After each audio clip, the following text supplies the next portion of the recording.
Welcome back to Just Ranked. We are here, the four guys you're used to seeing every week. We have Joe, Chris, and Jimmy. For anyone that doesn't know, we are a music podcast where we rank our top four plus an honorable mention of the week's topic. You can find us everywhere, but if you want a nice landing page, as Jimmy would say, it is justrankpod.com. Mm-hmm. All our socials, all the audio streams, YouTube, which you're watching us right now, and you get to see our beautiful faces. Maybe we'll sing some Exile for you. Maybe we won't.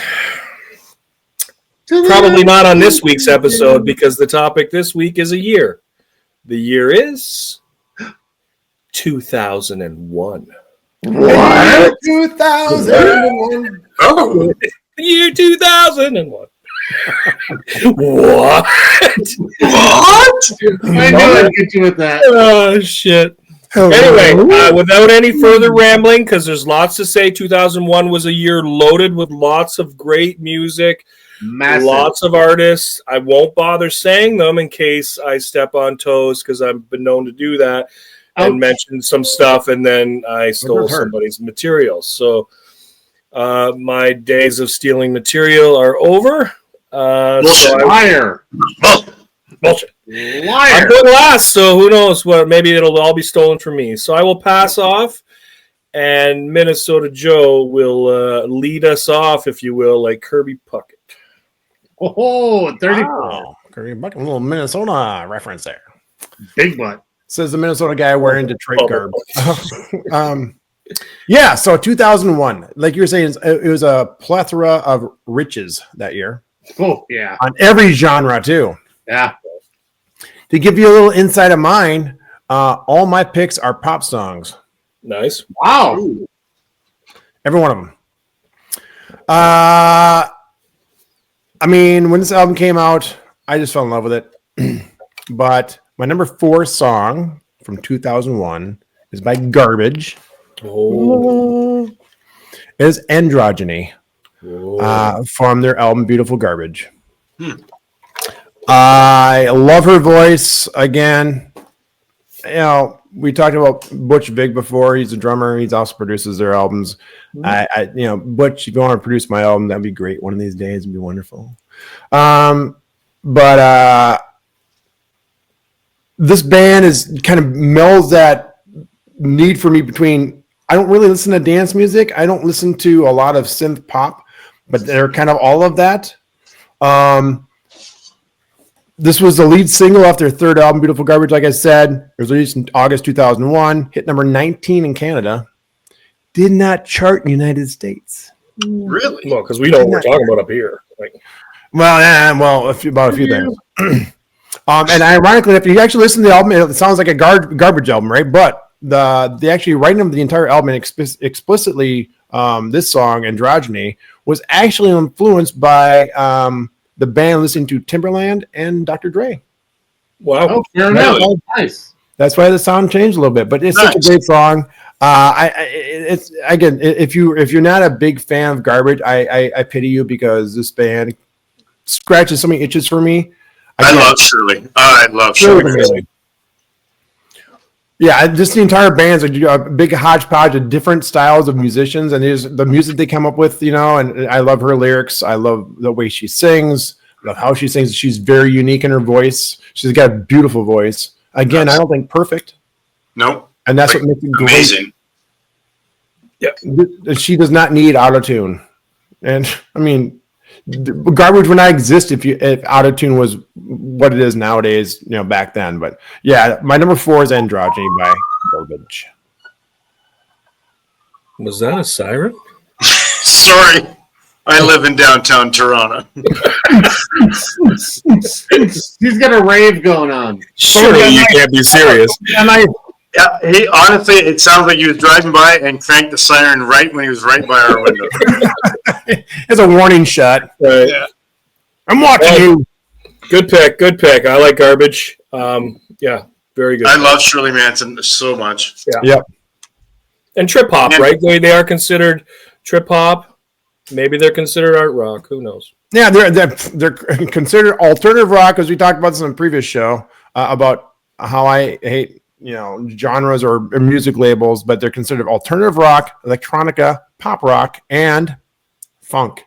What the fuck? No mention of trip hop, eh? So which I thought maybe by 01 trip hop was fading, whatever that fake genre was in the 90s that had Massive Attack and Portishead. It was all kind of, relabeled or fizzling out. Who knows? Yeah, I mean, but when this album hit, man, it was just like I said, it scratched so many itches for me. And Androgyny is kind of the purpose, like the perfect encompass of example of this entire album is in this one song. So right. That's kind of approach this as well for this pick. This single represents that album. So makes sense. Good call. That's my number 4. Good one. Nice. Go ahead. No, go ahead. I accidentally saw Garbage. Yeah, there was a nightclub in Phoenix or Tempe, downtown Tempe or uptown Tempe, right by ASU called Gibson's. And Tuesday, Wednesday, Thursday, they had kind of newer artists. And you can go in like $15. You could just see whatever was there. They didn't really market it a lot. And I went in. It was Garbage, and they had this really cool, like the band played on their stage, and there was a normal floor, but you can go upstairs, and there was like acrylic glass railings, and you could lean over and watch the band from above. Wow. And I saw a bunch of bands that way, and Garbage was really, really incredible. I'm struggling to remember the name of the opening band because they were kind of one of those mediocre, no-name bands, but they kind of had a name for themselves, and it's like Super Truck or Super something. Tramp? No, it was not Super Tramp. There was no Breakfast in America for them. But yeah, they were really, really incredible. And I remember just like, oh, okay, this is kind of cool. And just leaned on the railing and watched. And that was my first introduction. That was like early days for Garbage, like 90s? Like that would have been 93, 94. Oh, so yeah, before they really breakout year. Yeah. Yeah. And Butch Vig, and just watching them play and everything. And I gained a huge lifelong obsession with Butch Vig. That's cool. Did you know who Butch Vig was then at that point? No, that was, like I said, that was my introduction. And so obviously I went out and I got the album, and I've been a fan of him since. I like some Garbage stuff. Yeah. Outside of Garbage, the band, and the Garbage music that I listen to sometimes. But yeah, I'm a big fan. It was their debut with Stupid Girl, or was that their second Stupid Girl. And that song had airplay, so I knew they started playing that song. I'm like, oh, I know this song. Right. No, good pick, Joe. No, thank you. That's my number 4. Story.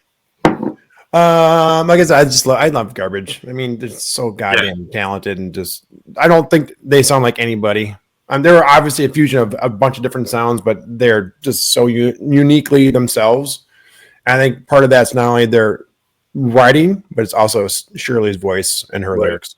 Yeah, she's a very distinct voice. Yeah. Just to shock some of you, my number 3. Do the countdown, Jimmy. Is by Prince. It's off his most. It's off his most controversial album called The Rainbow Children, which is a phenomenal album, especially for a musician. But the song is Everlasting Now. It's the funkiest track on the album. It's the last track on the album. Oh my God, Prince fans are going to kill me. I think it's the last track. No, it's the second to last track. Sorry. Last December is. Thank God you cleared that up. Yes, thank God. I don't want to be killed.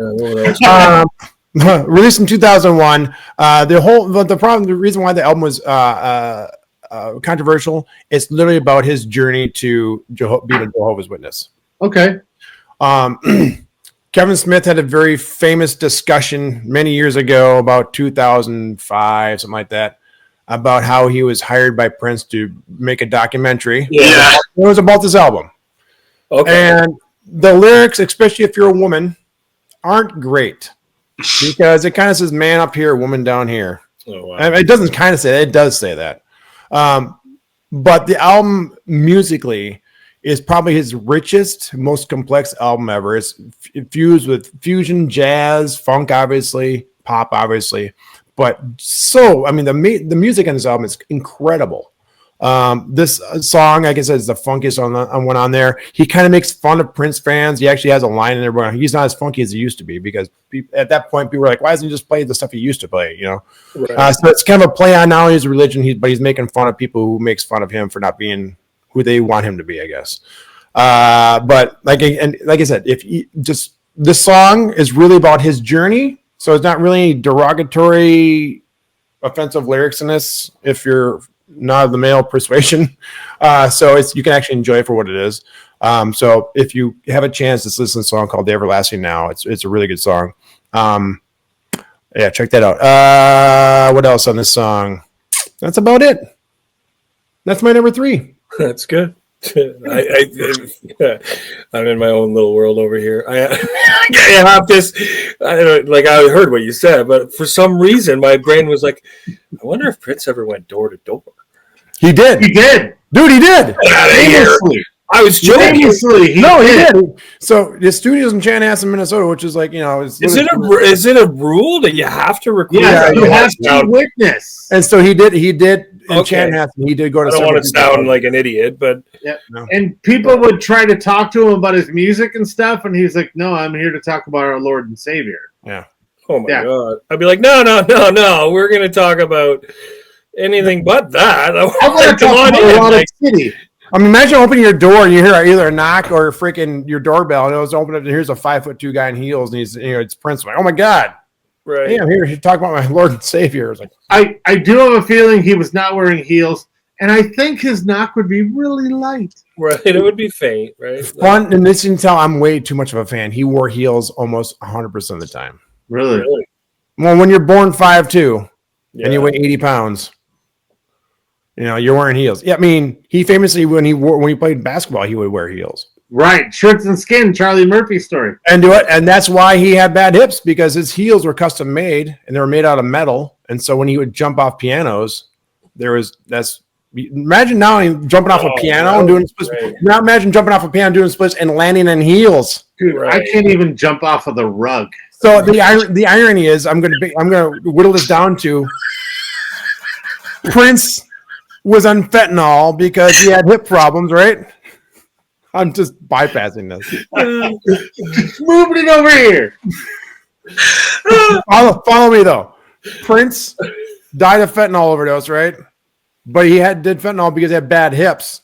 He had bad hips because of heels. The heels are what killed him. Right. There you go. Don't wear heels, people. Right. Or at least don't jump off fucking pianos in them. Right. That too. If you can do that, it's pretty impressive. But still, That's very impressive. Oh, by the way, my rug is a really high shag. it's shaggy. Shaggy. What? Yeah. What? Oh, Shaggy. It wasn't me. It wasn't me.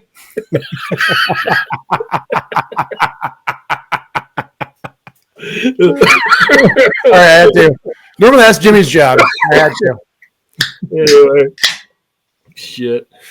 All right. This might be the shortest Joe segment of all time. Okay, for you listeners and watchers, so when we asked for time, we asked each other like topics. Yeah. One day Jimmy asked a year. I said 2001. He's like, fine, 2001. Why? Because I wanted to talk about the next two songs. I'm going to lump them together because I'm not going to shock anybody. They're by the same artist. Shocker! And it's not Prince. Home Alone. That's the biggest shocker. These two songs I consider top 5 of all time for me of all time. Both of them. Wow. They're both off the same album. They're both by the same artist. They both use guest vocalists. Number 2 is In the Waiting Line by 07, featuring Sophie Baker on vocals. For those of you who don't know, 07 is just two guys. Henry Binns and Sam Hardacre. The song is the 8th track in the album. It wasn't a single. I don't even remember how I stumbled upon it, but it literally is just pretty much like a really just acoustic drum sound, like I'm saying, like a strong snare sound with Rose style piano, but it's very smooth. That's the best way I can describe these next two songs. They're very smooth. I love the lyrics. The lyrics both on both these songs have a very good, just telling a story. But on this, I guess on this particular album, on this particular song, it's Sophie Baker and vocals, and she's kind of got that raspy voice and sounds like a fucking angel. But yeah, that's my number 2 is In the Waiting Line by 07. You spoke a foreign language on that whole pick. I had no clue what you said. I'm Jimmy on this one. 07, for those who don't know, is electronica. Okay. Down-tempo chill out electronica. Okay. Now, a lot of their songs happen to be instrumental. Again, it's just the two guys. Yeah, you mentioned it in our group chat months ago, and I checked out some of their stuff. It's not bad. No, I know. I'm to be honest with you, I'm not a huge fan of 07. Some of their stuff, I'm like, it's fine, background music, but these two songs specifically sounds like you are.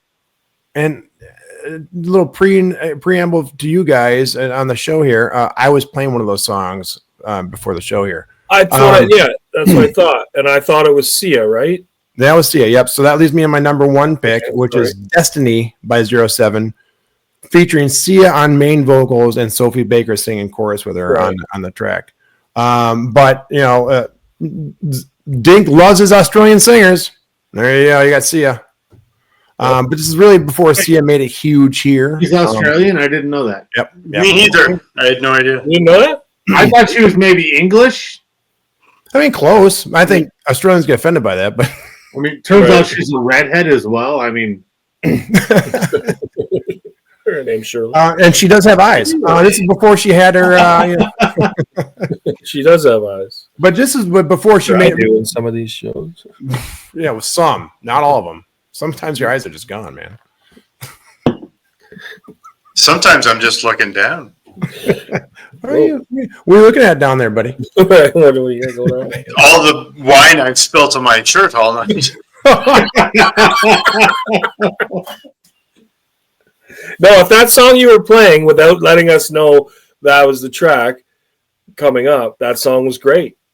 Yeah, that was Destiny by 07. And like I said, Sia's singing the main vocals, and Sophie Baker, who sang In the Waiting Line, she's helping her on the chorus. Right. And they have very complimentary voices, but obviously Sia's a little more raspier. I've talked about before my love for Sia's voice. She's got the perfect, non-perfect. I mean, she's got the perfect voice. She really does. She's got a cool voice. Yeah. But the song is really, again, it's a down-tempo torch ballad. So it's really a song about lost love.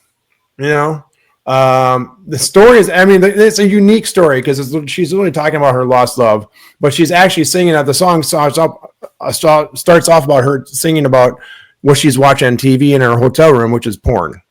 And she just says it very nonchalantly, and she just sings about the strength of the love she has for her lover and how she misses him. But it's, again, this is that smooth, I can't explain it. It's just like a smooth, full-bodied song.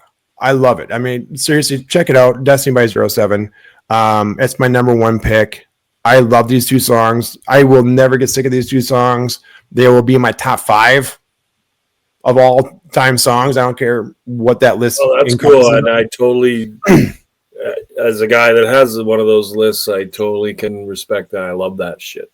Yeah, and like I said, I came around about in by Destiny's. The song Destiny, and that's how I found In the Waiting Line, I'm pretty sure, because Destiny, because I was finding Sia way back then. Right. And they kind of stumbled upon the album. I'm not a huge, like I said, most of their music to me is kind of background music. No offense, 07 fans or 07. But these two songs are really, really good. I love them. Nice. That leads me into my honorable mention, which kind of fits in. It's weird. I don't know who'd say Jovi talking about electronica on the entire freaking show. Right. But 2001, we got Garbage, we got 07, and my honorable mention is Daft Punk. Oh, wow. I love Daft Punk. It's my song is Aerodynamic. Nice. You know? And the funny thing about that is, again, it's an instrumental. I love instrumentals. It's a strong instrumental. Daft Punk is Daft Punk. How these guys they've joined they're part of a genre that's kind of a lot of also rans and same as, but when you hear a Daft Punk song, it sounds like Daft Punk. Yeah, totally. And that's pretty fucking amazing because, like I said, in a genre that can easily sound like anybody else or just sound so similar, like white noise, to the same genre, they have a very distinct sound. And that's really good description, actually. Yeah. I did not know that they had been around that long. Oh, yeah. Yeah. They've been around since before that. Like I had the CD and it might have been their debut in 96 or 97 around the world. And Homework was 97. Homework. Yeah, 97. And Discovery was 2001, which is this album. Yeah. Yeah, I had the Homework CD and it was great. But nobody was really listening to it, right? And but then they around the world started to catch on. Then a couple of the videos started to catch on, right? And you're right; they do kind of stand out for a lot of that music. And maybe it's just the way we feel about it. It is kind of like, it's background. It's, yeah. They all kind of sound the same. When people will listen to rock music and go, "Oh, life is insane," or people who don't like country and will say, "Oh, country's not the same." But I still think I have to remind myself that Daft Punk's only had 4 albums. That's it. Right. Oh, really? And their long storied career, only they're kind of almost like a monumental duo, right? I mean, everyone knows what they look like. Their helmets, not them. They really know their helmets are very recognizable, right? But they've only had 4 albums. And they've made the giant mark they have on music. It's pretty incredible. Yeah, it is pretty incredible. And for them just to walk away, too, especially after Random Access Memories. That album was huge. And they're like, we're done. Yeah. We're good with this. Right, that's wild. Yeah, this is all new information to me. This is a genre of music that I guess I missed. It passed me by. So I know the a couple of the big songs from about 10 years ago. Sure, yeah. But that's it. Get Lucky. Yeah, Get Lucky. Yeah, yep. That's off of Random Access Memories. Yeah. Okay, so they walked away after that album. Yeah, they literally the video is great because they announced their breakup. They literally just announced the video and them just walking away, and then they kind of blow up in the end. It's kind of funny. But the album you're talking about, Joe, has One More Time, right? Yeah, 2001. Yeah, so Discovery was One More Time. Yeah, exactly. That's got One More Time, and but yeah, Aerodynamic's always been a favorite of mine. I think it might be my first. Like when I heard it, was like, ooh, what's this? And I'm pretty sure that was my introduction to. I'm not like Dink where I have a photographic memory. What I remember when and what day where it was. No, but you remember, and that's the good thing about music. You remember, or I do. Those. Oh, what is this? The colors. Yeah. When those tracks that just kind of in your tracks, you're like, play it again, or I want to hear that again, or I got to get that. I always remember where I was when I heard them the first time, right? Yeah, and I always sometimes surprise myself how much electronic I like, but my introduction to electronic was probably the Pet Shop Boys because their first 2 albums are fucking perfect, right? Right. But that makes perfect sense now. I think back about it. It's like, okay, this is a natural progression. You go from Pet Shop Boys to Daft Punk to Garbage. It makes perfect sense.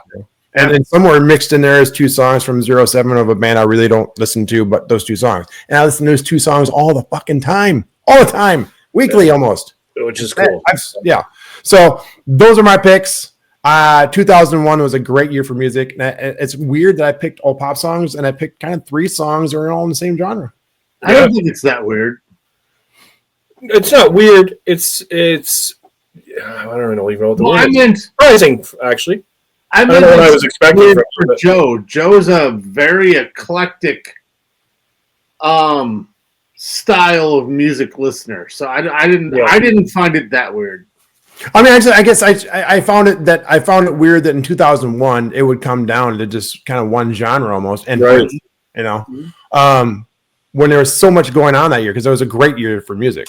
Great year when we did this, but that's why I'm excited to hear Jimmy's list, and he's next. Wow. Okay, well, I have something to say about your list. Go ahead. You talked about Garbage, and I said I used to see those free shows. There was another band, same time period, 93, 94, kind of the same kind of music, but their name was like something electronica or something. That was another band that I saw that I can't. I'm drawing a blank, but Elastica? Elastica. I saw Elastica too, accidentally. Yeah, it was. What's their big song? Connection? Mm-hmm. I don't I know. think so. The connection is made. Connection is made. But it was a really good, really good show. Yeah. But thank you for that segue. No problem. So my list is going to be probably polar opposites to Joe's. I figured. If We went from anyone knows electronica, and we're getting a little heavier now. right now, if anyone knows me, they may know or think or feel or want to be me. I love hard rock. I really do. And 2001 was Emphasis on the hard. like my lemonade. I really loved this huge revitalization of nu metal. There was a huge resurgence in 2001. Some of the bands kind of came a little before, but then there was other bands that just really populated this. My list is going to be all nu metal. So I'm going to start with number 4. They came out in the late 90s, became kind of a powerhouse band. Ended up the singer left and started singing country. And that is Stained. The song is from Break the Cycle, and it's Open Your Eyes. It's a fast, quick hit to the face, 3 minutes, 50 seconds.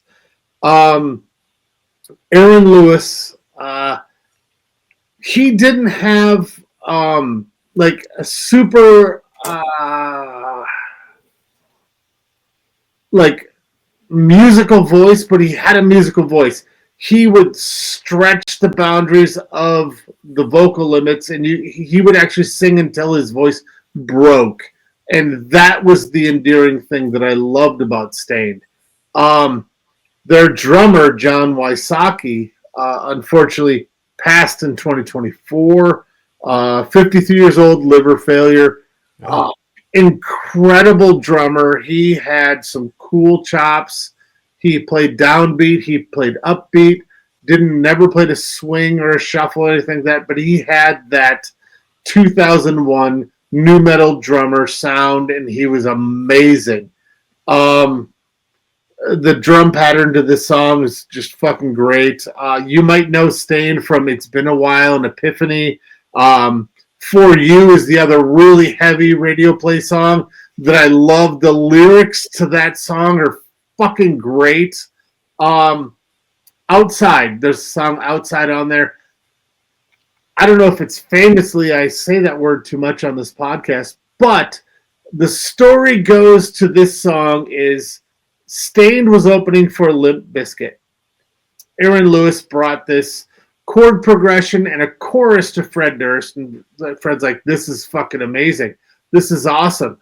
So he went out to everyone, this is Stained. Stained's awesome. And he's going to play a song for you. It's called Outside. And he sat down on the stage and forced Aaron Lewis to finish the song live in front of, I think it was 20,000 people. Wow. There was only a chorus. There was no pre-chorus. There were no verses. He started playing and he wrote that song and they recorded it. It was the original official video for the song. He was writing it on the spot. That's impressive. I never heard that ever.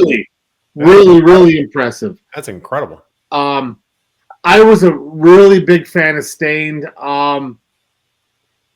they kind of got known for being kind of a punk band, not punk meaning punk music, but punk having a lot of weak songs, soft rock songs, radio-friendly songs.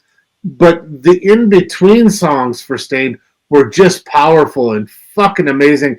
And I did love his voice. Because, again, he was pushing thresholds with his voice. You could hear his voice break, and they kept it. So, yeah, that's number 4 is Staind. Nice. Yeah, polar opposite of what I was picking. Yep. Chris, you probably have thoughts. I know I have thoughts. on Stained? Yes, Stained is pretty Absolutely significant. huge in my life. Yeah. Pretty significant in my life as well, and my life with Chris. So that sounds a little Well, let's hear it. Too friendly, but no. Fill us Chris in. and I both saw Stained open for Korn, Yep. and it was their debut album, The Dysfunction. Dysfunction, is that the name of the album? Dysfunction. Dysfunctional. And Mud Shovel is the big Mud beauty Shovel. off that one, right? And they close with Mud Shovel. But that first album is so much heavier than Break the Cycle. Yeah. And you're right, they got a little radio, Friendly. the radio bitches or punks, right? As you say. Right. I love Aaron Lewis's voice, just my opinion. Love it. For You was on my For You got cut this morning. Those two songs flip-flop for the past week.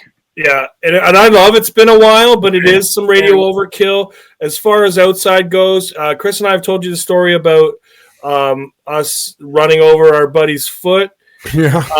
And it was either Outside or Korn's Blind that we cranked. It was up. outside. It was outside. Put that song on, man, because it Turn was that on song up. No, turn that song up, man. He's Right. fine. Turn that song up. because it was on the Family Values Tour CD, You got a right? second Yeah, foot. He's yeah. fine. Yes. And it was a Killed live that version with Fred, right? Biloxi. Mm-hmm. Feeling those lighters. Like that live version is so much better than the actual recorded version on the CD or on the album. And that is when he wrote the song. Right. That video. Right. That's That awesome. live version I still crank to this day. The second and third verse, his See the voice is motherfucking live. I had Fade on my list for a couple of times. It's a good song. right. Right. Yeah, like Stained, like 2001 is as much as I love that first album, is Stained, right? Yeah, Like, so it was hard to not include them, but I just gave it away. Hey, right They did there. not make my list, but a great pick. Chris, if you got anything else to add from my ramblings, but yeah, pretty significant for us back in the day. Me too. Like the Stained, couple of songs were in my head for this list. Excuse me. They were on it for a minute and then dropped off. I Yeah. was all over the place with this list. Yeah, same. In 2001, I was so in love with Break the Cycle. I was in love with John Wysocki's playing because he had such a unique new metal style that a lot of people copied, and it became played sound. But at the time, it was very unique, very, very full sound, Yep. a lot of stuttering, a lot of accent notes, very, very bass driven. Yeah. Yeah, I don't even play the drum. I don't even play the drums. I know what you're talking about Yeah. because I know Absolutely. the sound of the band, right? And I know I've said it before, and Dink, your friends made comments about it, but like seeing Aaron Lewis sing live was unreal. Like to see it there, like the recordings are one thing, but to see him do it live for Yeah. his set was. Again, I loved them more once I went and saw them in concert. They were a great opener, and Korn literally blew the floor out and the roof off of that place. That I turned to Chris, and we were somewhat inebriated. I said to him, and Stained had got it going, but this is when Korn was playing, not to get us sidetracked. I'm like, look at that crowd, because we were up far enough that you could see the entire floor. Obviously, we had perfect view of the stage. Look at that floor. It felt, and it was in the Sky Dome or the Rogers Center, or whatever they call it now, or the Jays play. It felt like to me that the floor was going to give out. Yeah. It's arguably and it was in a baseball field, the loudest concert I've been to. It was loud. Yeah. Anyway, that's just me. It wasn't a tin barn, but it was good. I And was gonna say, Stained I was was just great asking, over louder than God Litchfield, Rock. Minnesota? What's that? It was not a tin barn, no. Yeah, I love Stain. All right, so I'm gonna move on. Yep. So number 3, again, their drummer. There's a theme, obviously. Yeah, that's with cool. the, the band is called Payable on Death. People know them as POD. Yeah. The song is Satellite. Oh wow. This album was just fucking huge in my life. Yeah, baby. I'm not a religious person, but you may have noted throughout our talks and conversations that I have really dove into a lot of Christian-based music, and POD, Payable on Death, is a Christian rock band Right. from LA. This album had four big songs. Youth of a Nation, we are Youth of a Nation. Alive was their big first song. Yeah. I can't remember the movie, but Here Comes the Boom, Paul Here comes Blart. the boom. Yeah. Yeah.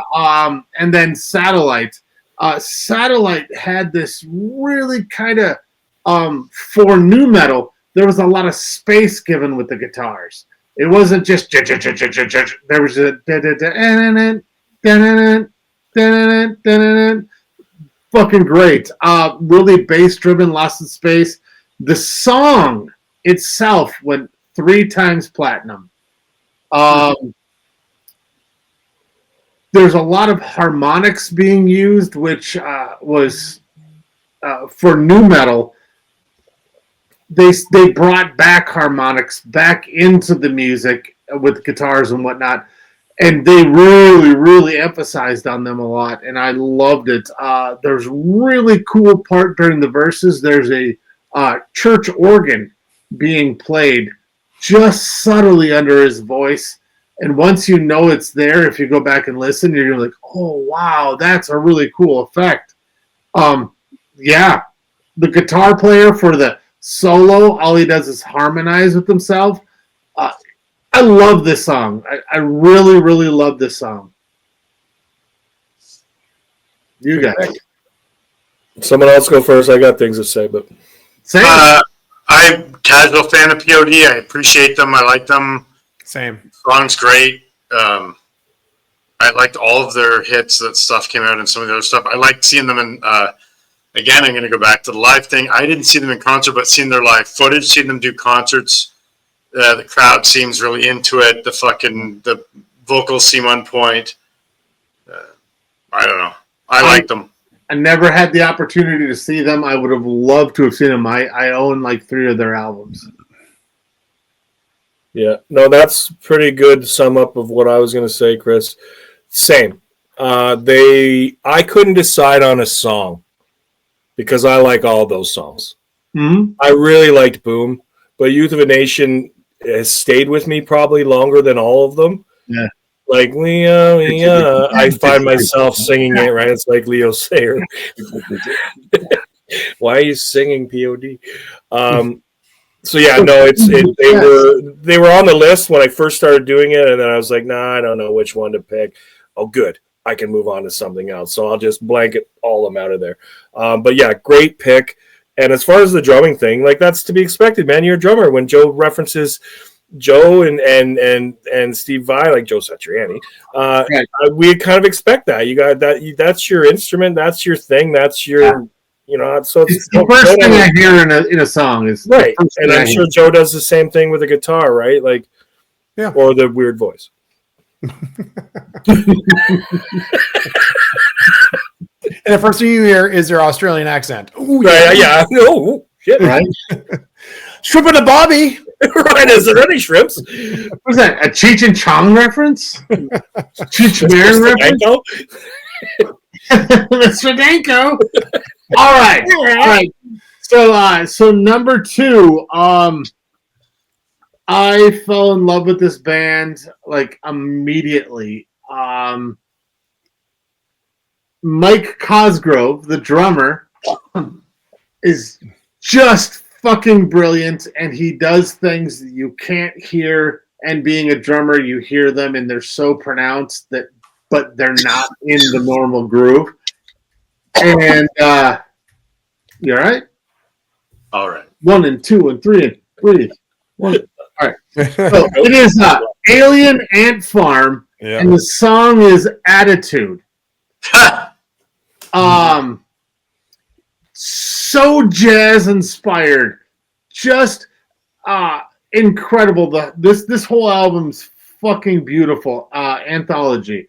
It's their second album. This album is well known for their cover of "Smooth Criminal" by Michael Jackson. "Movies" was another really, really big song on this album. All of the guys in the band were in other bands at the conception of this band.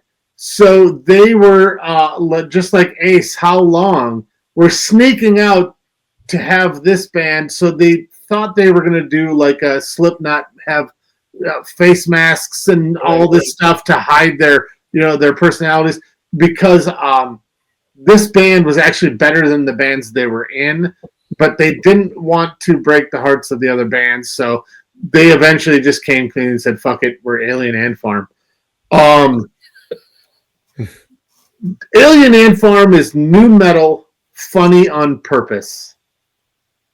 The best way I can just what's his Dryden Mitchell, the singer, fucking hilarious, so intelligent.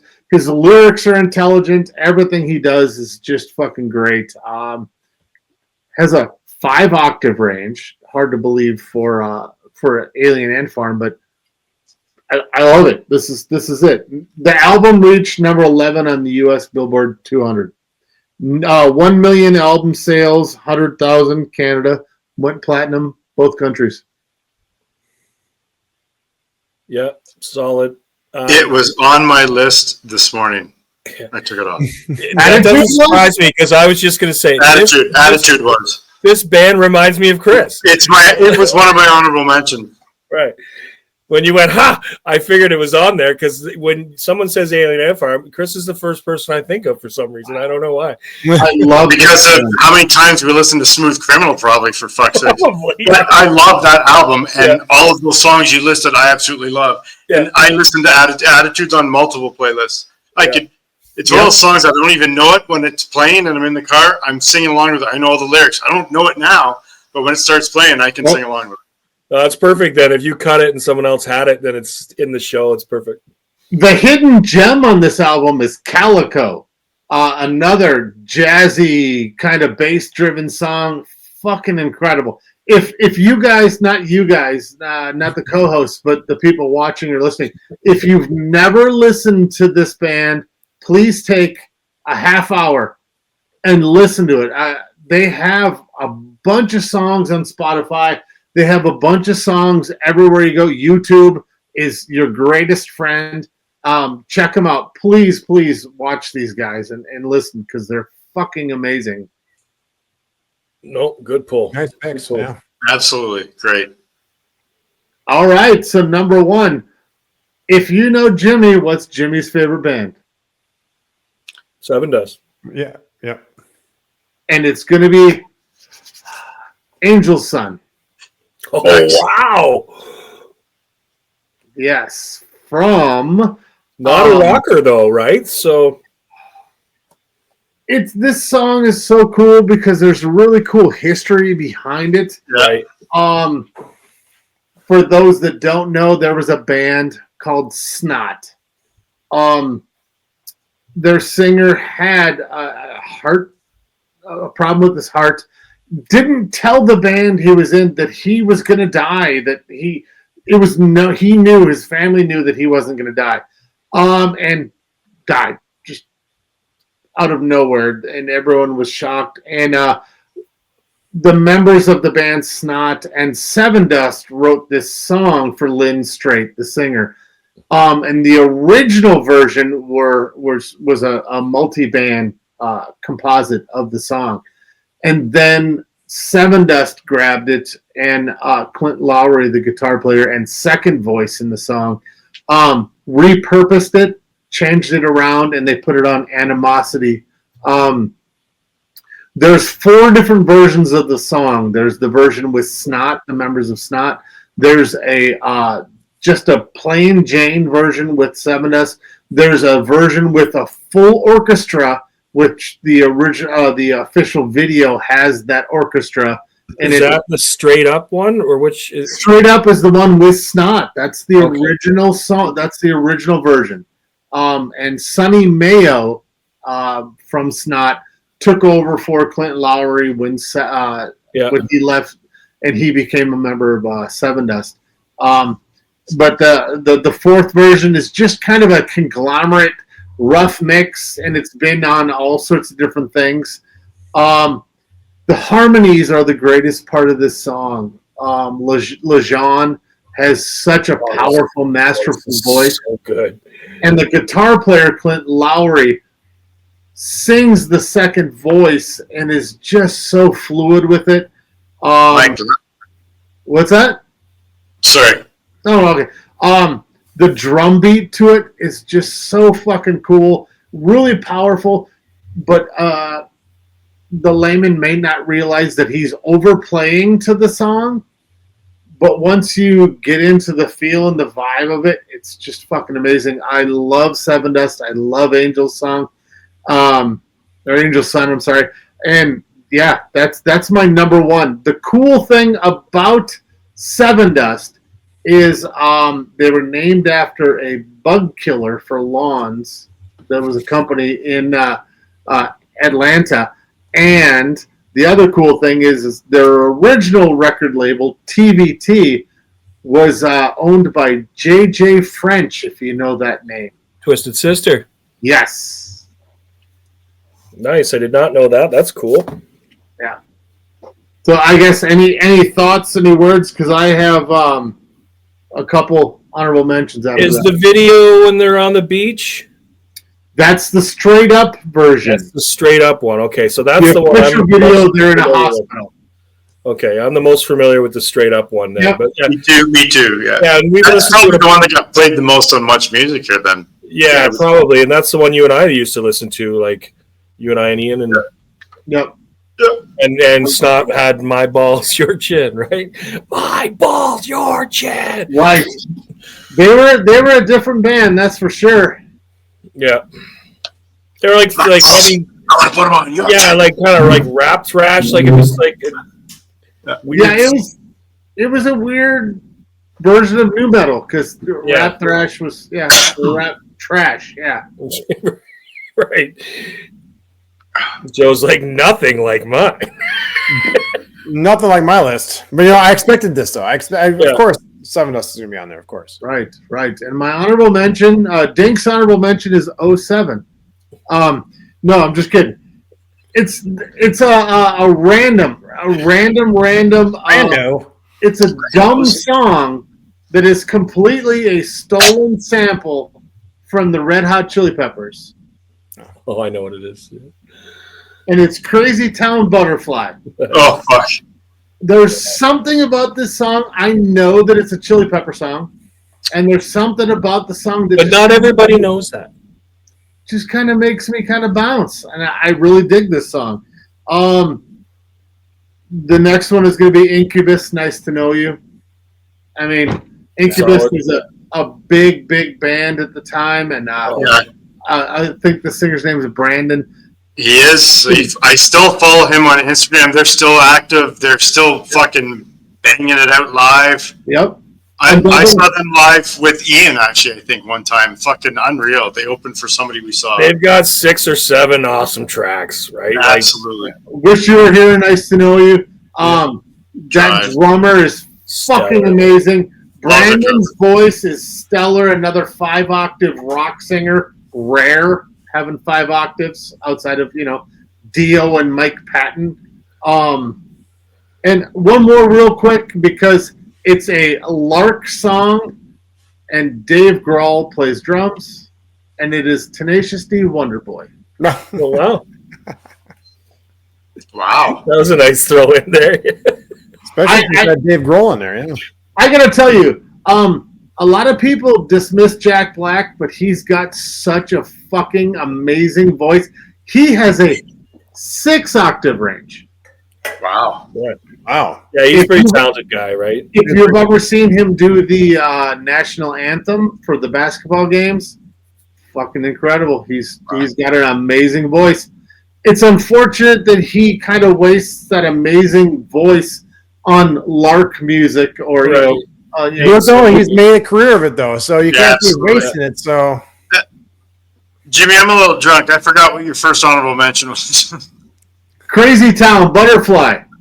Yeah, I had a little thing about that. Our friend Chad told me he bought that album because I love that song too. It's the only I good remember song on him the saying, album. "Hey, I bought the CD," and I go, "What's the rest of it like?" He goes, "I'd rather listen to White Noise." Yeah, the rest of the album was horseshit. Yeah, but that song was cool. I really like that. So, Song. so cool. And such. I really Pretty Little like Ditty is the sample, right? Yes, Right. Yeah. from Mother's Milk. All right, so that's pretty much my list. If you guys don't have anything to say, I'm gonna pass it over to Chris. no, good list, man. Way to go. Yeah, that was good. Really good. Since I had like a couple of those on his honorable mentions. Anyways, so I didn't. When we did this, I started looking at the songs from 2001. I didn't know this song was released in 2001. My first song is going to be a cover. It's very random, but there's a tie-in to why this song is in my head and why I listen to it so much and why I have a memory. So my number 4 is I Don't Like Mondays by Tori Amos, which is a cover of the Boomtown Rats Yeah. Yeah. Well done. song about the school shooting where the girl shot kids in the schoolyard from her bedroom window in 1979 in San Diego. And then when she was asked why she did it, her actual quote was, "I don't like Mondays. This livens up the day." Wow. Holy cow. Bob Geldof and Johnny Fingers were doing an interview at was the University or Georgia State University radio, and they saw it come across the telex machine. And on the way back to the hotel, they started to write the song. And I say they because originally Johnny didn't get credit for it, but after a lawsuit in years, he's now gotten credit for it. But I have the Tori Amos song because it was released in 2001. Now the tie-in for me is we've talked before about how soundtracks and music being curated to TV shows or movies can be really thing. So one of my absolute favorite shows of all time, if not my favorite show of all time, is The West Wing. Oh, I love the West Wing. Love it. And season 4, the 2-hour season premiere, was 20 Hours in America. Was the title. And part 2, at the end, when the president's staff and the president is giving a speech, this song is playing underneath the staff finding out about a pipe bomb terrorist attack at a university swim meet where 44 people are killed or whatever. But this song plays underneath it. And I'm getting goosebumps now because I get goosebumps every time I watch the scene. Yeah. It just plays kind of quietly underneath. And her voice is it's just stripped down. It sounds like it's her and maybe like a Casio keyboard. It's just very hauntingly singing. Yeah. And then that scene over top. And I don't think it would be the scene would be as memorable for me if it wasn't for the song, and same with the song being memorable for me if it wasn't for the scene. Right. So I listen to it all the time when it pops up. I didn't realize it was from 2001, but when I saw that, I'm like, this has to be on my list because I think about it all the time. That episode I watched, I probably rewatch West Wing, most of it once a year. And that episode, I will rewatch that part of that episode just because of that. So that's my number 4. Well, with that reference, you may or may not have known I'm a big Men at Work fan, and Colin Hay has Overkill in Scrubs. Yeah. And the acoustic version, and I've watched that endlessly. Me too. It Yeah. has to be more than 100 times. Watching that got me to go back to look at to listen to Men at Work again. And all of his stuff. Yeah, definitely a newfound respect or remembrance of all that stuff we heard as we were kids, then you probably didn't give it enough credit back then.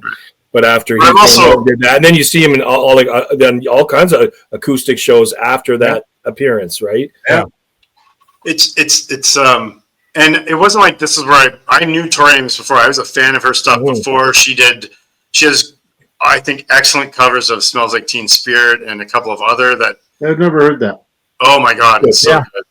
Really good. I used to have it on a cassette that I would fall asleep to. It was that and Sarah McLachlan, Possession, acoustic, and I had a cassette tape. I think we used to listen to it, Dink, on the road trip to Florida the one year. Sometimes we would crash, right? And anyways, I love her voice. Yeah, totally. Yeah, I love her voice too. It's beautiful. A lot of her music, Cornflake Girl, all that Yeah, stuff. I was gonna say I had a couple of her CDs in the '90s, right? The Cornflake Girl one. Like I can't remember the names of the CDs right now. Well, Joe had one of his song picks, a Tori Amos song, just recently. Yeah, Cornflake Girl. Yeah. Yep. Was it Cornflake Girl? Okay. Yep. Anyways, if that's no more about that, then I'm going to go to my number 3, which is I also was really big with Incubus, and I love that album. But my favorite song off that album was not a single, and it wasn't a hit, and it's not the Rhiannon song. It's Under My Umbrella.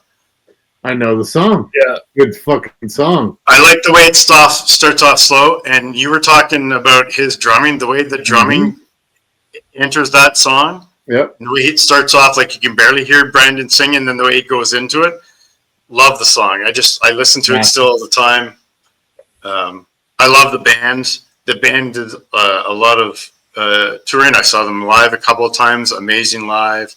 They still do stuff. And in fact, that Under My Umbrella, sorry, I always mispronounce her name. Rihanna, sorry, Umbrella. I've seen them, not live, but on video, start doing her song and then break into this song, which is really fucking cool to watch. Right. But anyways, that's my number 3. I don't have a lot to talk about. When you look it up, there wasn't a lot about them or about that song. There's a lot about them and about that album, but you've talked a lot about it. That album's great. I love their hits, but this was my favorite song on the album, and it was just, I think, a little bit underrated. You know, the Umbrella was pitched to Britney and she turned it down. Really? I heard that. Good for Rihanna. Right? Wow. But no, it's a great pick. The Incubus pick. That album was it came out of nowhere.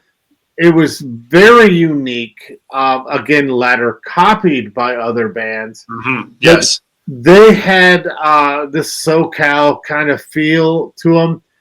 And it was so cool because it was a very fluid, abrupt changes. And then he would have a very falsetto voice, a very low murmur voice. He has a very, very beautiful, strong voice. One of my notes about them, it wasn't about the song, it was about them. They actually got invited to the Area 1 festival. I forget which year this was, but they were on a bill with Moby, Outkast, The Roots, Paul Oakenfold, Carl Cox, and Nelly Furtado. Wow. Interesting lineup. Right. Yeah, it's a modern Lollapalooza type thing. Yeah. Which I find amazing that they would tour with such an eclectic group like that. But Yeah, anyway, why not? They were.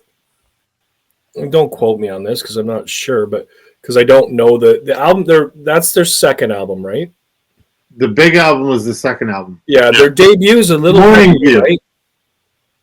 This was Morning View. Yeah, their debut is a little heavier though, right? Certain Shade of Green, Yeah. And they were heavier live than they were Yeah. on this album. But yeah, you know, a Certain Shade of Green. Wah, wah, wah. Yeah, it was awesome. Yeah. Anyway, Wait, how did that go? ding, ding, ding, ding, ding. ding, ding, ding, ding, ding, ding, ding. Yeah, I was really impressed with Incubus. Yeah. Yeah, good call.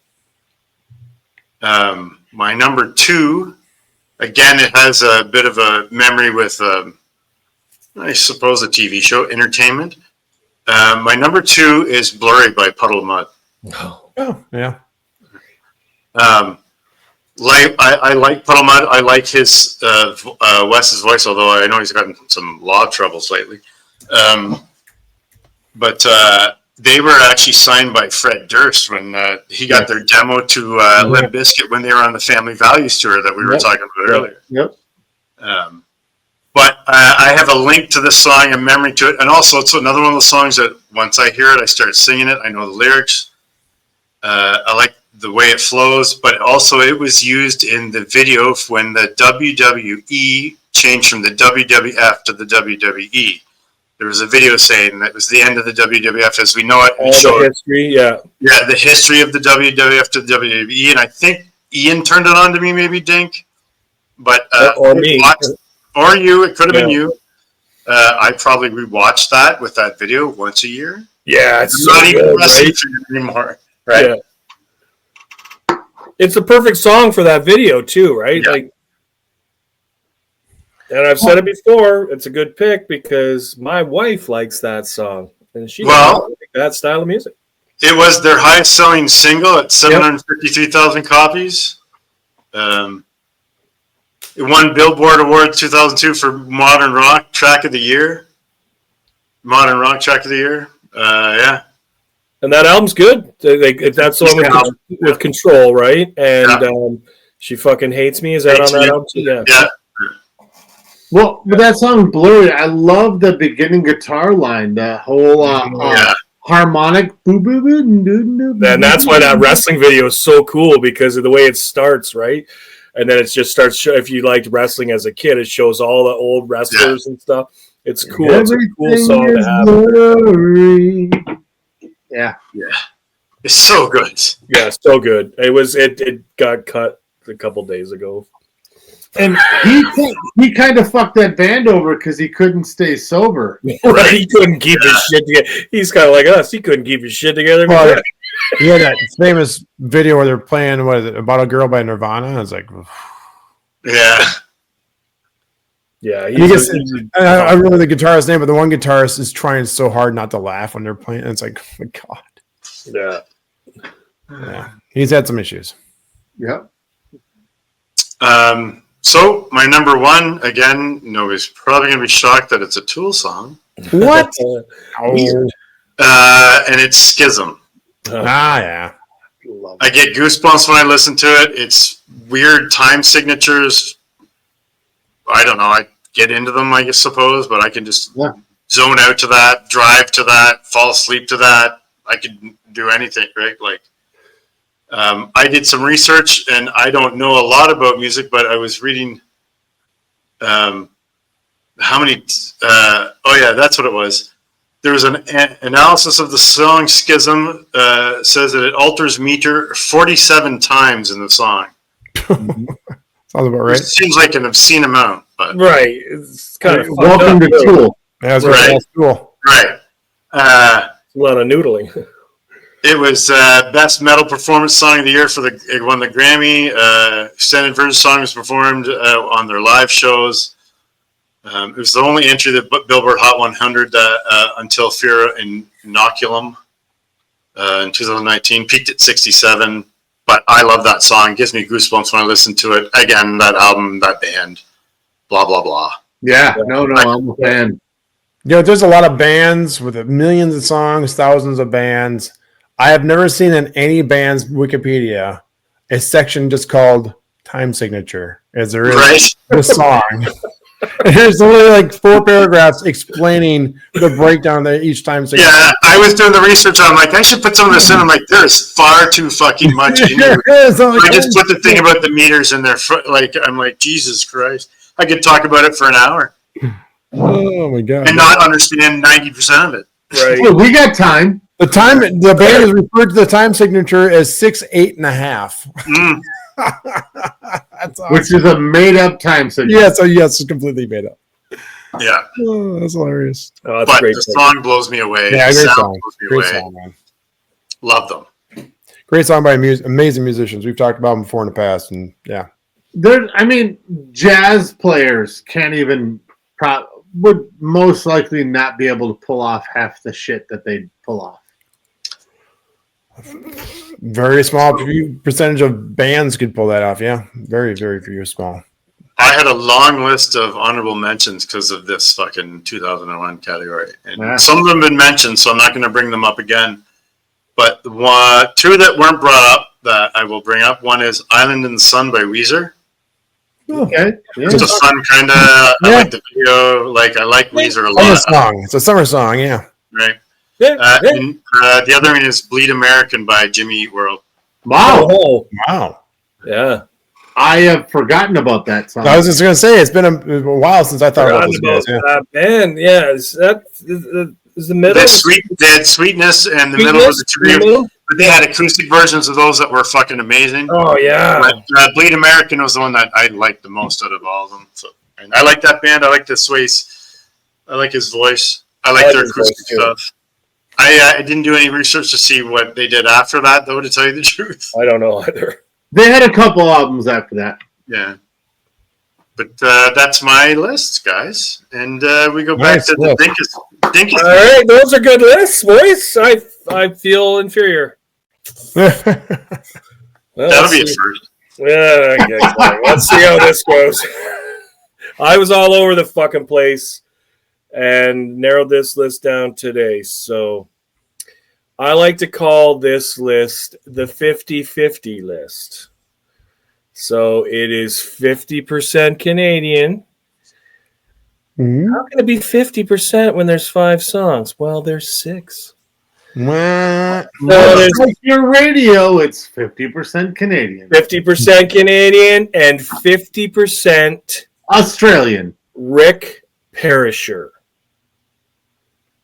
I don't know what that is. Okay, well, who is Rick Perisher, you ask?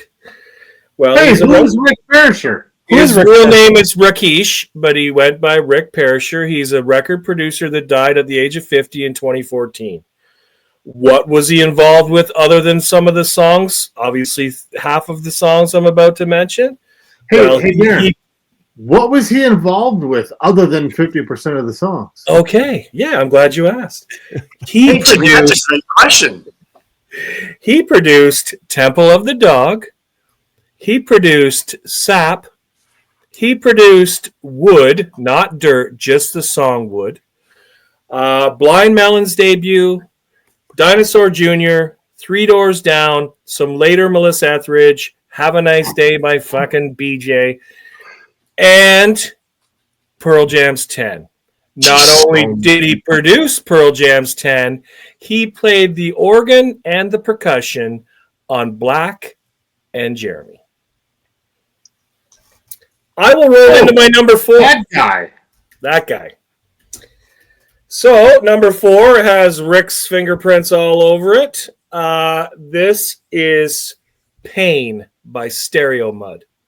Huh. Do you remember that song? Oh, my God. Don't say anything, Jimmy. I got notes. Hold on. No. Has nothing to do with your notes. Remember when I said that I saw Garbage, right? Yeah. And they Somebody's were going to correct you and say, that was Kiss. No. There was some band you couldn't remember the name of. The Stereo Mud is the band that opened up for Garbage. Not Elastica. Weird. So their big song was Pain. They had a 4-year run, 99 to 03, 2 albums. This is their debut album in 01. I loved this song. It's kind of dirty. It's new metal. I stumbled upon this song in the downloading days. And it made its way onto many burnt CDs for me. They're a new metal band from New York. The album was described as hard rock with metal influences, and Jimmy, this is where you're going to like this, metal influences in the styles of Sevendust. Sevendust, eh? That's Hello. Sevendust. The current guitarist in Seether and the bass player for Stereo Mud was Corey Lowry, Clint's brother.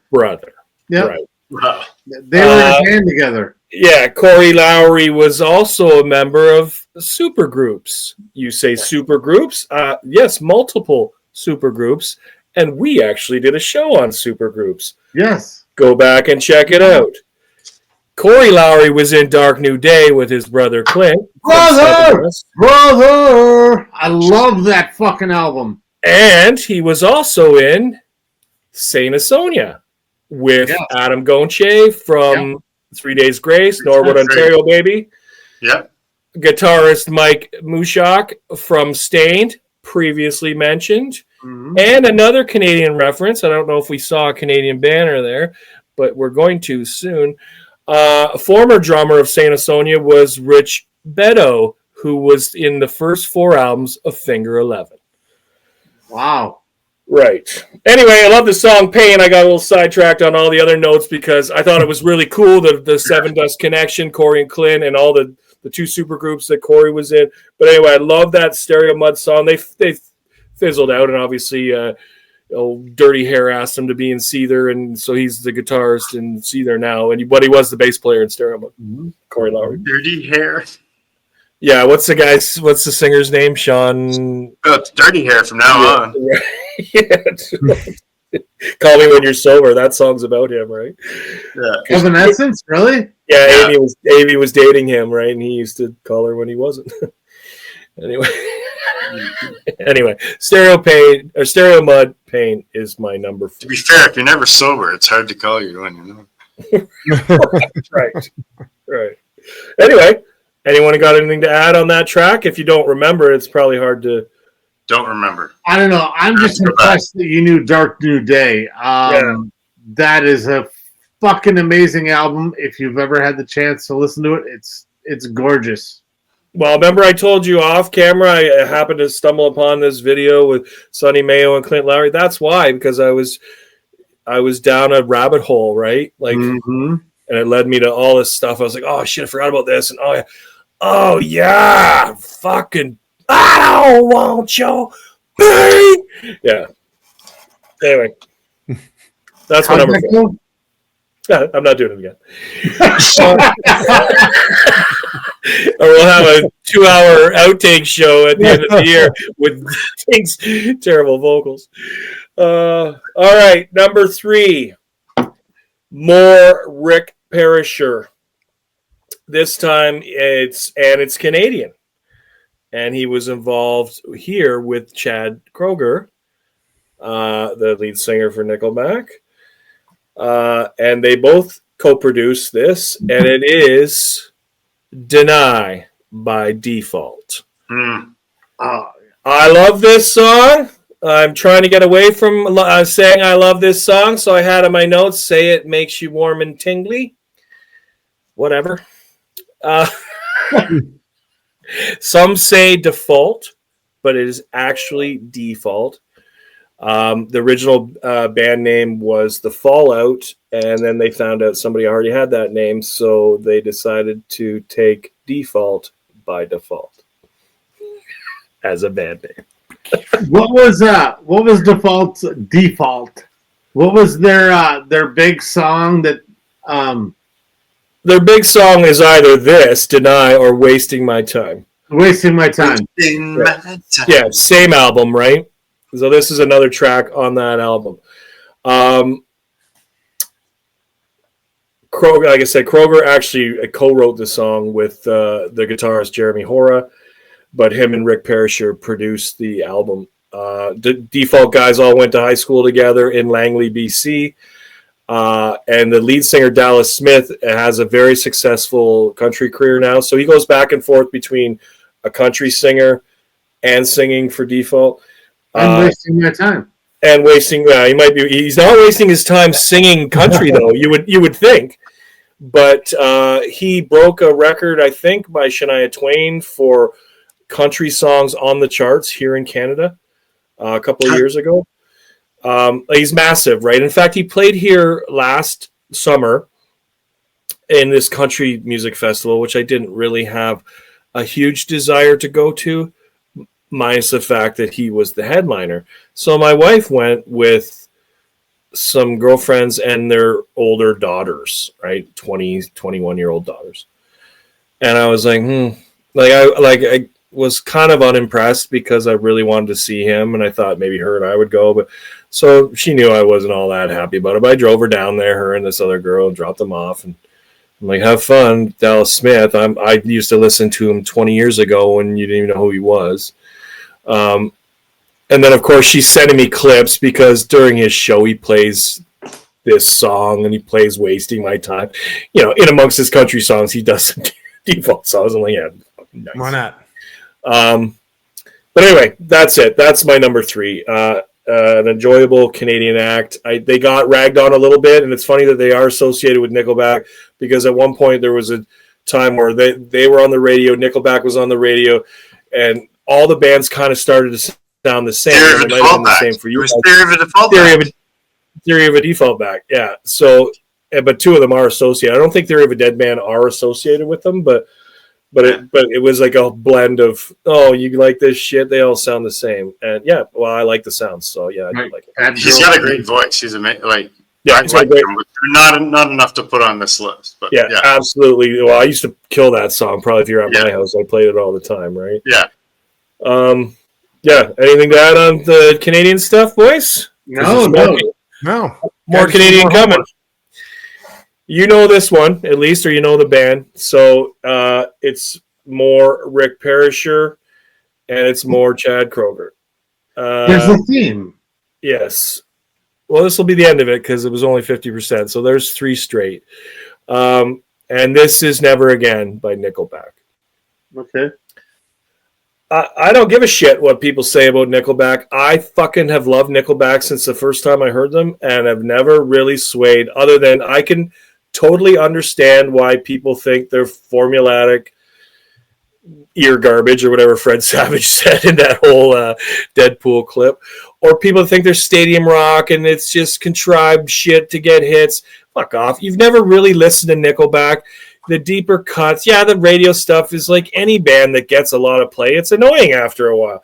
But the deeper cuts, and if you like his voice and can tolerate his hair, back when it was the spaghetti memes and all that shit, yeah, I fucking love them. I've always loved them. I defend them when people bash them, and I laugh at people that bash them that aren't music fans. I'm like, oh, way to jump on something you know nothing about. Pile on. Right. I hate them because everybody else hates them. Like, I've seen them twice in concert. They fucking blow the roof off. They're awesome in concert.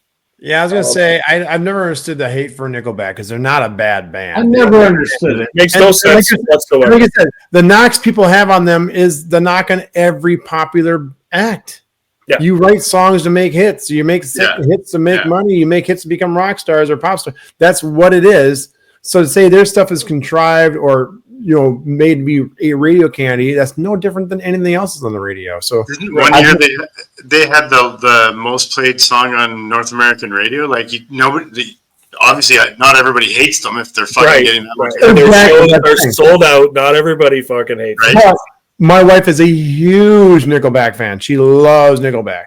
Yeah. By the way, if you haven't watched the Nickelback documentary, watch it. It's pretty good. Oh, so awesome. So good. Yeah, really good. It's self-produced. They put up the money for it. They put it out there. They also left all the warts. They didn't clean it up like Queen did with their biopic. And if you're on the fence, you might sway to liking them a little more to realize they didn't just get success overnight. They work fucking hard, dude. They're hard-working guys. Yeah. And I used to make fun of them, but just to Dink because I knew how much he loved them. I liked them. Like, I still listen to them and like them. Just to annoy Dink. But I fucking give him the shit all the time. Yeah, right.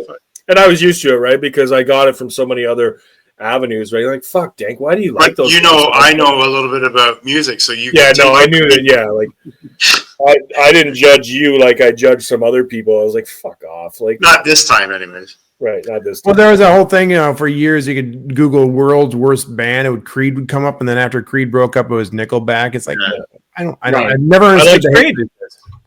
I like Creed too. Their first album is my favorite album, but sure. I don't want to hear My Sack of Rice anymore. Like, enough. Like, some of those songs, I'm done with, right? But some of those older, deeper cuts are fucking amazing, right?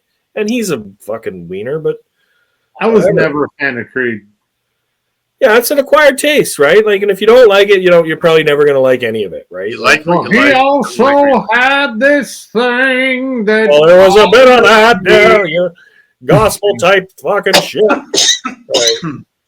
Right. Exactly. But anyway, this song by Nickelback, Never Again, is my second favorite Nickelback song of all time.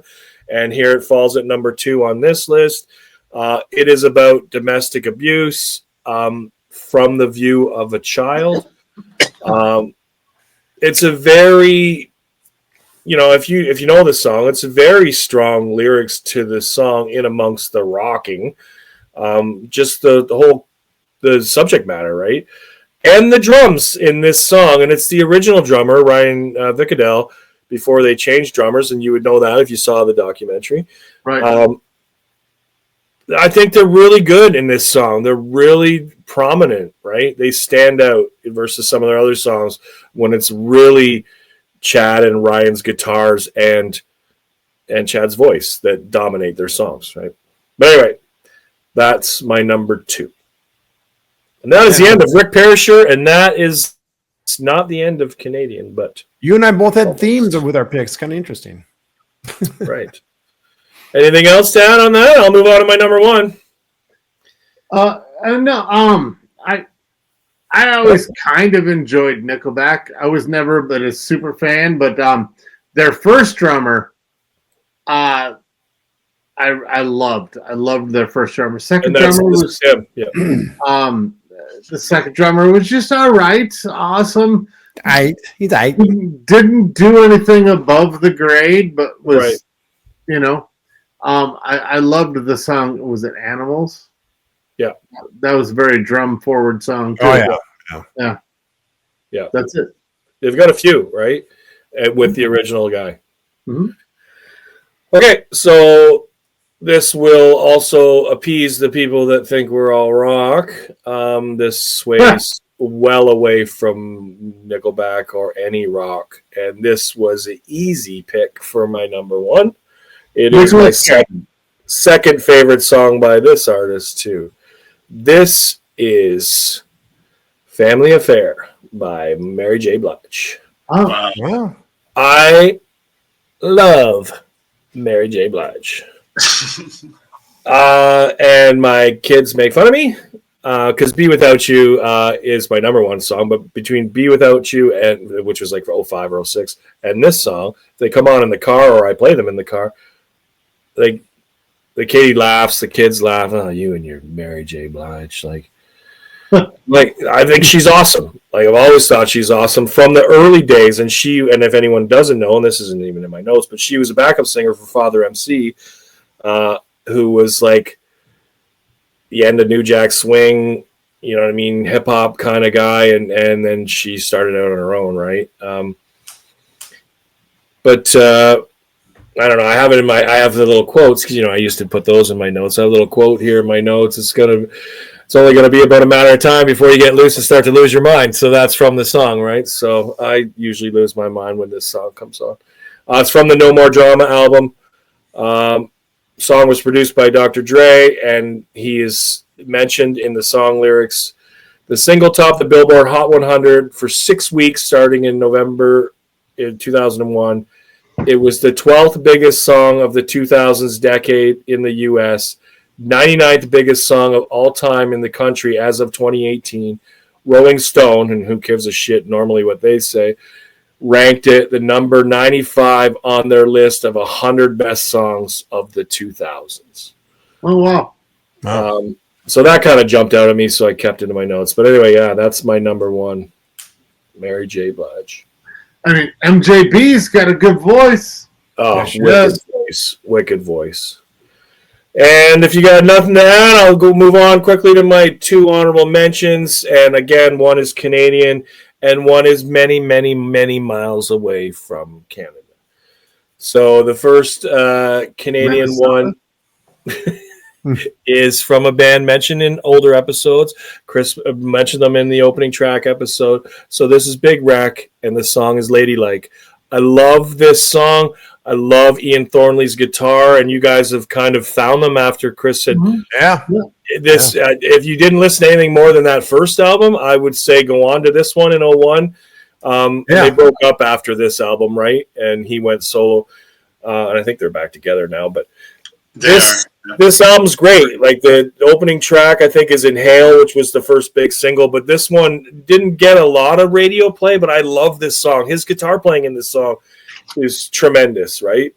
And funny, not in my notes, but the first time I saw Nickelback in concert, it was 3 Days Grace. This was in Kitchener. 3 Days Grace, Nickelback, or Ian Thornley. 3 Days Grace and Nickelback was the bill. Yeah. Really, really cool, right? Like, because Ian opened the show and did some solo stuff, played a bunch of big rack, and I was like, oh yeah, this is fucking awesome. 3 Days Grace only had one album then, or maybe two. All good stuff, right? Or all stuff that was really popular at the time before Adam left, and then Nickelback blew the roof off in Kitchener because it's a smaller building for them, right? But yeah, this that's really all. I just love this song, Cranked. This album was produced by Dave Jordan, who we lost in February of this year. He did some Jane's Addiction, nothing shocking, and a Ritual de lo Habitual. He produced Facelift. He produced Dirt, minus Wood, because that was Rick Parisher. He produced Mother's Milk, Sound of White Noise, Stabbing Westward's Darkest Days with Save Yourself, and Herbie Hancock's album with Rocket, Future Shock. Oh. And he was the engineer on Mick Jagger's She's the Boss and the Stones' Dirty Work in the 80s, if you're familiar with those. Yeah. Eclectic list. Yeah, so that's my number one honorable mention from Canada. The other one, get on a plane and fly over at, where does Dink like voices? Australia. And a totally different style of music, but this is Kylie Minogue. Can't Get You Out of My Head. A banger from the beauty who was Michael Hutchins' girlfriend in the 80s. I love this song. Love it when it came out. And we'd kind of, at that age, we'd kind of stopped going to bars. Like Matthew was born in 2002, right? So, we weren't really hitting the dance floors as much. But I was like, oh, shit, I wish this song had come out like 5 years ago when we were all at the clubs. Because it's a club track, right? It had massive radio play. It's a dance song, right? Mm-hmm. But I love a lot of her music. I think she's beautiful. I even like her sister, Danny. Danny Minogue. But anyway, that's it. That's my list, boys. Nice list, man. Yeah. Well, Kylie Minogue, that's the name, right? Kylie Minogue. Okay. Yeah, she did Locomotion in the 80s, a cover of Locomotion. Yeah. I know the name. I've seen her face. I could not put a song to her face. Oh, you really? Know this song, you'll be like, oh yeah, I know that song. Yeah, this song you probably would have heard before. La.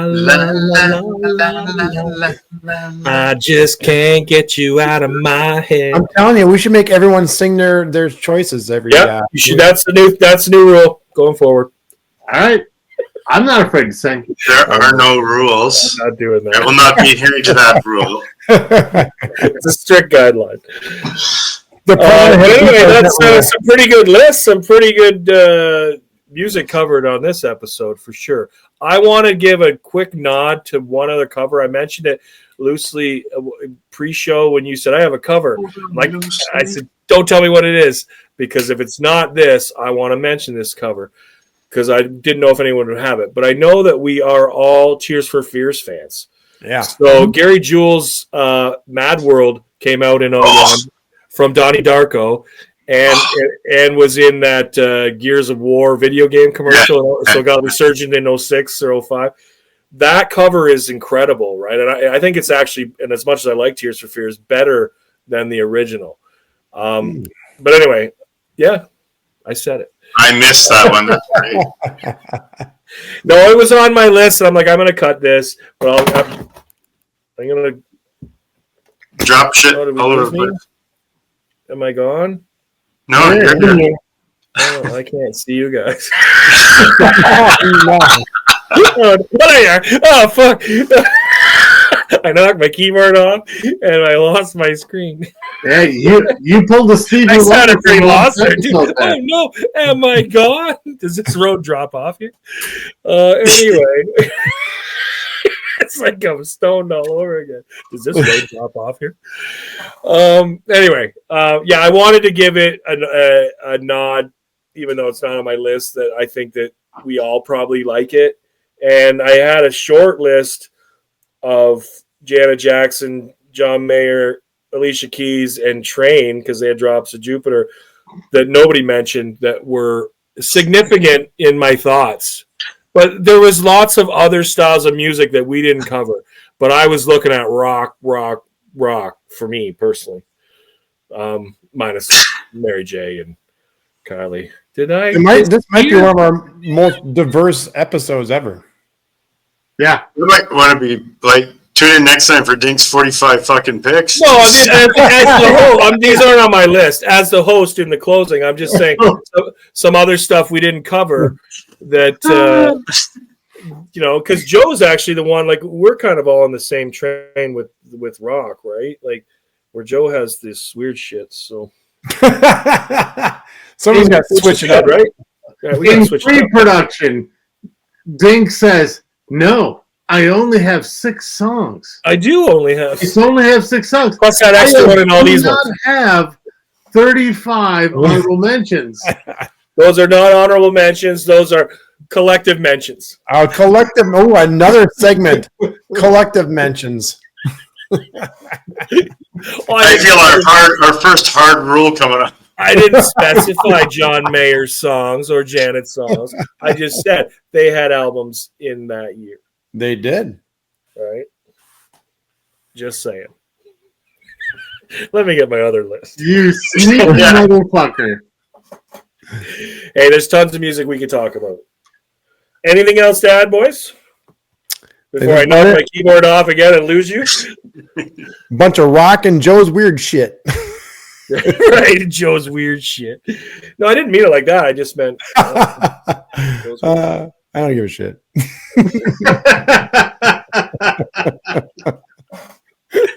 I guess Kylie Minogue, if you've never heard of her, is probably weird shit to you, right? I've never heard her. So. Yeah, that's getting played right. Because she's been around for decades. Yeah, right after we turn the record off, we're playing Kylie. Take that, YouTube. Take that. Yeah, take that, YouTube, you fuckers. Anyway, if you got nothing else to add, I'll close it out. We're good, I think. Good show. 2001, great year. Thanks for joining us. Anyone listening, watching, catch all our stuff again at justrankpod.com. We appreciate you following along with us and our silliness. If you want more extended list, tune in next time and we'll see what Dink has to offer. Same bat time, same bat channel. That's right. And for that, I'm Dink. This is Jimmy. This is Chris. This is Joe. Go fuck yourself. Put your list in the comment. Put your list in the comment. Yeah, what he said. What he fucking said.